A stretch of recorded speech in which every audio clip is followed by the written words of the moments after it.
حزب جبهة المستقبل واحد من بين أكثر من 60 تشكيلة سياسية وعشرات التنظيمات النقابية وجمعيات المجتمع المدني في الجزائر التي تسلمت مشروع مقترحات التعديلات الدستورية الجديدة. وسط قراءات أولية تباينت بين التفاؤل، الترقب والحذر.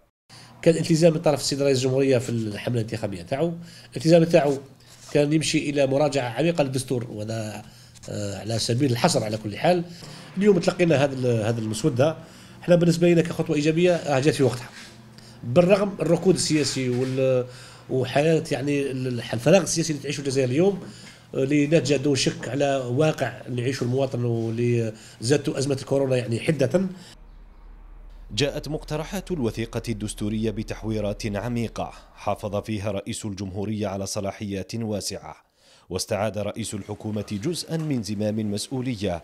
أما الجديد فكان استحداث منصب نائب الرئيس. اعتقادي وأنها فكرة صائبة، وذلك قطع الطريق على الأزمات التي ممكن تؤدي إلى ذهاب الدولة. لماذا؟ لأنه حينما لا تستطيع السلطة التكيف مع الوضع السياسي ولا تجد حلول للمطالب الشعبية وحلول التي تستند إلى أحكام دستورية، فالأزمة تكون أزمة عميقة وقد تؤدي إلى انزلاقات. ولأول مرة في تاريخ الدساتير الجزائرية تضمن المشروع مواد صريحة تخول للجيش الجزائري التدخل خارج الحدود بقرار من رئيس الجمهورية وموافقة البرلمان، استجابة لمتغيرات الوضع الإقليمي.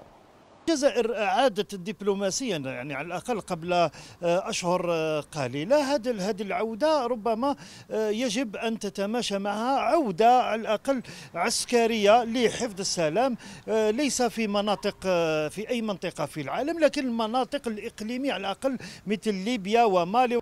وبخلاف دستور 2016 أسقطت المقترحات شرط الجنسية الجزائرية لشغل المناصب السامية، وحصرت العهدة البرلمانية في 2 فقط رغم إبقائها على نظام الغرفتين. مشروع تعديل الدستور هو أول ورشة إصلاح سياسي يفتحها الرئيس الجزائري تجسيدا لما يسميه الجمهورية الجديدة. وبعيدا عن جدل الارتدادات السياسية، يراهن الجميع على أن يكون انطلاقة فعلية نحو تحقيق مطلب التغيير. ياسين لكحل لتلفزيون فلسطين، الجزائر.